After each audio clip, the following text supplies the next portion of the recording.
Yes మనం అటువైపు నుంచి ఇటువైపుకి వచ్చాం.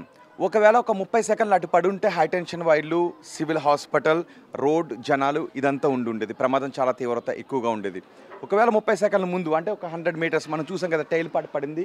ఇదిగో ఈ బిల్డింగ్ తర్వాత ఉన్నదే. ఆ టైల్ పార్ట్ని కూడా ఇందాక తొలగించేశారు. ఒకవేళ ఇక్కడ పడి ఉన్నట్లయితే ఒకసారి ఈ కెమెరాని మనం ఇలా చూసినా ఈ జనం అంతా కూడా ఉన్నారు. ఇది చాలా ఎక్కువ మంది జనాభా ఉన్నటువంటి ఏరియా, ఎక్కువ ఇల్లులు ఉన్నటువంటి ఏరియా. వీళ్ళు ఆ రోజు సరిగ్గా మధ్యాహ్నం 1 గంట సమయంలో భోజనం చేసి మధ్యాహ్నం కూర్చున్నాం. ఆ సమయంలో పెద్ద శబ్దంతో వెళ్ళిపోయింది. చాలా సందర్భాల్లో విమానం కింద నుంచి వెళుతూ ఉన్నప్పుడు ఇంటిపై ఎక్కడ కూలిపోతుందో అనుకునే వాళ్ళం అని చెప్తున్నారు. సో ఇక్కడ ఒక తెలుగు తెలిసిన మహిళ కూడా ఉన్నారు. ఆ రోజు ఆ విమాన ప్రమాదం జరిగేటప్పుడు ఇక్కడే ఉన్నారు. ఇక్కడ ఆమె పేరు గీత, రైట్? మా పేరు గీత. ఓకే, ఏం జరిగింది ఆ రోజు? పైలా మేము ఇప్పుడు 150 అయింది ఆ రోజు 12 తారీఖులో. 3 గంట కాదు, 2 గంట అయింది. మరి అన్నం తిని మేము పండుకున్నాం. బేడ్ మీద పండుకుంటే బగ్గ గాలి వచ్చింది అని బగ్గ పెద్ద ఆవాజ్ వచ్చింది. ఇలా బ్లాస్ట్ అయింది. ఎంత అయితే బ్లాస్ట్ అయింది అడగకు. బగ్గ పెద్ద బ్లాస్ట్ వచ్చింది. ఏమైంది తలుపు తీసి బయట వచ్చినాం. బయట వస్తే ఏమైంది అంతా పొరగన్లు అంతా మేము భయం అయింది. ఇంతగానం ఎందుకు అయింది, బ్లాస్ట్ అయింది, ఏమైంది ఏమో మేము అనుకున్నాం. బిల్డింగ్ పడిపోయింది అట్లా అనుకున్నాం మేము. బిల్డింగ్ పడిపోతే అలా ఎవరైనా అనుకున్నారు బ్లాస్ట్ అయింది, ప్లేన్ బ్లాస్ట్ అయింది, క్రాష్ అయింది అట్లా అనుకున్నారు. మేము అలా ఎక్కడ అనుకుంటా చూస్తే అంటే మా వెనకకు మా బిల్డింగ్ వెనకనే కింద పడిపోయింది ప్లేన్. అయితే మేము బగ్గానే భయం అయింది. మా ట్రీ ఉంటే కదా, ట్రీని తలిగి కింద పడిపోయింది ప్లేన్. చెట్టు కూడా ఇక్కడ ఉంది, మనం ఇంతకు పైన చూసాం కదా. సో ఆ పడిపోయినప్పుడు ఇల్లు ఊగిందా ఏమన్నా? అంతా బిల్డింగ్ తలిగింది, ఊగింది. బగ్గానే మాకు భయం అయింది అని కింద పడిపోయింది. అలా పడిపోతే బగ్గానే మాకు భయం అయింది. భయం అయితే మేము చూసి బయట ఇల్లాం. ఏమైంది అనుకొని కానీ బిల్డింగ్ వెనకకు పడిపోయింది. ఆ చెట్టు కూడా తలిగింది. ఇక్కడికి చూస్తేనే బగ్గాన మాకు భయం అయింది. ఏమైంది అనుకొని మేము బయట తీసితే అంత భయం అయింది మాకు. మేము అయితే ప్లేన్ క్రేష్ అయింది. ప్లేన్ కింద పడింది. బగ్గాన అక్కడ అంతా పొగ అంత మనుషులు చచ్చిపోయిండ్రు. చచ్చిపోతే మా బిల్డింగ్ వాళ్ళు పొరగాళ్ళు పోయి తీసిండ్రు. అన్ని బాడీలు తీసిండ్రు. పొరగాళ్ళు పోయి ఈ ట్రీ ఉన్నది కదా, మా ట్రీ, ఈ ట్రీని తలిగి కింద పడిపోయింది. పడిపోతే మేము చూసినాం, అయ్యో ఇంత దగ్గరికి పడిపోయింది. ఈడ పడుకుంటే మేము చచ్చిపోతున్నాం. చూడు మా బిల్డింగ్ లా దివాలు చూడు అంత పడిపోయింది. దీనికి తలిగి మీద పోయి పడిపోయింది, అంతే చచ్చిపోతాం మేము. ఈ చెట్లు అంతా అన్ని పడిపోయింది. చూడండి ఈ చెట్టు తలిగిది ఇలా ఇన్నె వండది, వెనకకు పడిపోయింది పక్కకు. ఇదిగో చూడండి ఒకసారి, ఆ చెట్టు కొమ్మలన్నీ కూడా ఎలా విరిగిపడ్డాయి.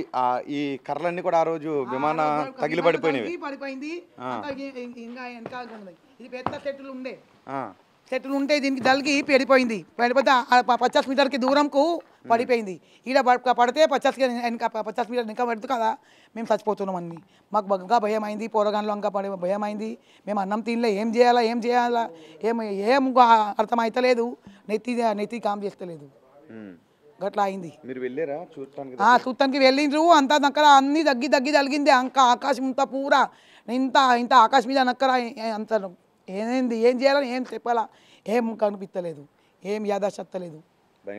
భయం అయింది, భయం అయింది. అన్ని తలిగింది. అంత మనుషులు చచ్చిపోయింది అంతా అంగి తలిగింది. అక్కడ పేయి మీద పేయి తలిగింది. అంతా నాసిపోయింది. మాకైతే భయం అయింది. అబ్బా మామూలుగా ఎంతమంది ఉంటారు ఎప్పుడైనా అందులో కనబడుతుంటారు? ఇంకా కనపడుతుంది బగ్గా 3 ఏళ్ళు చెప్తే కూడా తక్కువ. అంత మనుషులు చచ్చిపోయిండ్రు అందరు. ఇంకా డెడ్ బాడీ అంతా తింటుండ్రు. 3 దినాలైంది కదా, ఇంకా తిత్తుండ్రు బాడీలు. ఈ రోజు కూడా తీస్తున్నారు. ఇంకా ప్లేన్ది టేల్ ఉన్నది కదా, ఆ ట్రైన్లోకి వెళ్ళి ఇంకా మనుషులు అందరు ఉన్నారు. అన్నీ ఇంకా 3 రోజులు అయింది కదా, ఇంకా అన్ని తీస్తుండ్రు. ఓకే, అంటే మీకు ఇక్కడ నుంచి కింద నుంచి వెళ్తే కదా ఫ్లైట్ భయం. రోజు 50 మీటర్ల సెంటర్లో వెళ్తుంది. ఇలానే కూడా పోతుంది.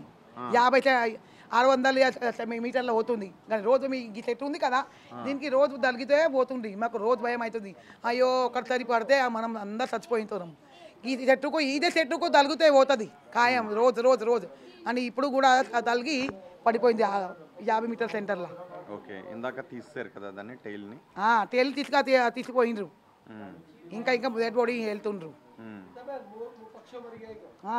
అన్నీ అందరు పక్షులు చచ్చిపోయినరు, అంత పానం ఏం చేయాలని ఏం చేయరు కదా, పికాక్ అందరు చచ్చిపోయినరు, అన్ని ఏనుగు చచ్చిపోయినరు, అన్ని ఎట్లా అందరు ఇంకా పాములు బాబులు మనుషులు చచ్చిపోయినైతే మా పానంలో ఏమి ఊసారు. మనుషులు పెద్ద పెద్ద మనుషులు చచ్చిపోయినరు, బగ్గా మనుషులు 3-4 వేలు మనుషులు చచ్చిపోయినరు. ఈట 50 మీటర్ల అంతర్లోనే అది పడిపోయింది. ఈడ వెనకకు పడితే అంటే మేము అన్నీ చచ్చిపోతున్నాం. ఈ బిల్డింగ్ అంతా తలిగింది, మేము అమ్మాయి భయం అయింది మాకు. ఏం చేయాలని ఏం చెప్పాలా ఏం నెత్తిని ఆడతలేదు. అయ్యా మీరేమన్నా వచ్చి చేసుకోండి, చూసుకోండి. దేవుడు వచ్చిండు మా ఇంట్లో, అయితే దేవుడు వచ్చిండు అనుకో. రైట్, ఒక్కసారి మనం చూడొచ్చు. ఇదిగో ఈ చెట్టునే తాకి అక్కడికి వెళ్ళి ఆ బిల్డింగ్ పైన పడింది. సో 50 మీటర్ల తర్వాత ఇక్కడ నుంచి సరిగ్గా 50 మీటర్లు, ఒకవేళ అది ఒక 10 మీటర్లు ఇటువైపు కనుక ఉన్నట్లయితే ఈ ఇంటిపై నుంచి వెళ్ళి ఉండేది, ఈ ఇంటికి కూడా డ్యామేజ్ అయ్యేది. అలా కాదు, 50 మీటర్లు వెనక్కు పడి ఉన్నట్లయితే ఇదిగో మొత్తం వీళ్ళ కాలనీ అంతా పెద్ద ప్రమాదమే జరిగి ఉండేది. ఎందుకంటే ఏకంగా 1,25,000 లీటర్ల ఫ్యూల్ అందులో ఉంది కాబట్టి, అది ఆ బిల్డింగ్ పైన పడింది కాబట్టి అక్కడ ఆ మిగిలిన ఫ్రంట్లో ఉన్న బిల్డింగ్స్ అన్నీ కూడా అడ్డొచ్చాయి కాబట్టి ఆ ఫ్యూల్ వెళ్ళి వాటికి తగిలింది. కానీ ఇక్కడ ఇవన్నీ కూడా చిన్న చిన్న భవనాలు. ఒకవేళ 50 మీటర్ల ముందు కనుక ఈ ప్రమాదం పడుంటే అది ప్రపంచ చరిత్రలోనే అత్యంత దయనీయమైనటువంటి ఒక పెద్ద ప్రమాదంగా మిగిలిపోయి ఉండేది. మమ్మల్ని ఆ దేవుడు కాపాడాడు అని వాళ్ళు అంటూ, దేవుడు కాపాడింది, దేవుంది లాక్ ధన్యవాద్, లాక్ మెహర్బానీ. ఆ దేవునికి అందరు చెప్తున్నాం, మేమేం ప్రార్థన చేసుకుంటాం. ఇప్పుడు ఓళ్ళకో ఇట్లా కావద్దు. అందరు బగ్గా మనుషులు చచ్చిపోయినరు, 3-4 వేలు చచ్చిపోయినారు అందరూ. మొత్తం మాకు బతుకున్నారు, పావు కాడినరు. మొత్తం ఒక్క 30 సెకండ్స్ అటు ఇటు అయ్యున్నట్లయితే ఈ ప్రమాద తీవ్రతే చాలా ఎక్కువగా ఉండేది. మధ్యలో మాత్రమే కొంచెం చిన్న ప్లేస్ ఖాళీ స్థలం ఉంది, అక్కడ చెట్లు ఉన్నాయి. ఒకవేళ అక్కడ కనుక పడున్నట్లయితే ఆ ప్రమాద తీవ్రత చాలా తక్కువగా ఉండేది. బహుశా విమానం పేలుండి ఉండేది కాదేమో, ఒకవేళ ఆ స్థాయిలో పేలిపోయి ఉండేది కాదేమో. బహుశా బిల్డింగ్లో ఇరుక్కుపోయింది కాబట్టి, బిల్డింగ్లో కూలిపోయింది కాబట్టి, క్రాష్ ల్యాండ్ అయింది కాబట్టి అక్కడ ఆ ప్రమాదం ఆ స్థాయిలో ఉంది, విమానం పేలిపోయింది. కానీ ఇప్పుడు DGCA, బోయింగ్ అందరూ కూడా దీన్ని పరిశీలిస్తూ ఉన్నారు. ఒక కమిటీ కూడా వేశారు, ఈ ప్రమాదానికి కారణం ఏంటి అని ఒక కమిటీ కూడా వేశారు. సో కమిటీ రిపోర్ట్ ఏం తెలుస్తుంది, 3 నెలల తర్వాత కమిటీ నివేదిక వస్తుందని కూడా చెప్తున్నారు. Civil aviation minister Rammohan Naidu కూడా అదే విషయాన్ని చెప్పారు, ప్రధాని కూడా చెప్పారు. ఒకవేళ ఇందులో మానవ తప్పిదం ఉంటే ఖచ్చితంగా వాళ్ళని కఠినంగా శిక్షిస్తామని చెప్తున్నారు. భవిష్యత్తులో ఇలాంటి ప్రమాదాలు జరగకుండా చూస్తామని చెప్తున్నారు. సో చూద్దాం మరి ఎటువంటి చర్యలు తీసుకుంటారు.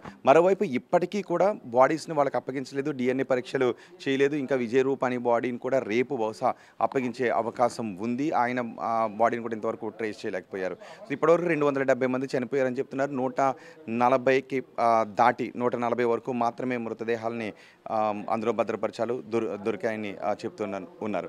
సో మిగిలిన లెక్కపై మాత్రం, మిగిలిన సంఖ్యపై మాత్రం ఒక సందిగ్ధత కనిపిస్తుంది. కొంతమంది చెప్తున్నారు 260 వరకు మృతదేహాలు వచ్చాయని, 140 వరకు మాత్రమే వచ్చాయని, చాలామంది మిస్ అయిపోయాయి వాళ్ళ బాడీస్ అని చెప్తున్నారు. సో క్లియర్ కట్గా మాత్రం లెక్క గురించి, ఎంతమంది చనిపోయారు, మరణాల గురించి చెప్పట్లేదు. 241 మంది ఫ్లైట్లో ఉన్నారు, 242 మంది, అందులో 241 మంది చనిపోయారు. సో ఈ మెడికల్ హాస్టల్కి సంబంధించి అంటే ప్రయాణికులు కాకుండా ఇతరులు ఎంతమంది చనిపోయారన్న దాని గురించి ఒక స్పష్టమైన లెక్క మాత్రం తేలడం లేదు. ఇప్పటికీ మృతదేహాలు ఆ సివిల్ హాస్పిటల్లోనే ఉన్నాయి. బహుశా DNA శాంపిల్స్ అన్ని సేకరించిన తర్వాత, వాటిని విశ్లేషించిన తర్వాత వాళ్ళ సంబంధికులకు ఫోన్ చేసి వాళ్ళ బాడీని అప్పగించే అవకాశం ఉంటుంది. మరి చూద్దాం, ఈ ప్రమాదానికి కారణం అయితే ఏం కారణం అని తెలుస్తారు.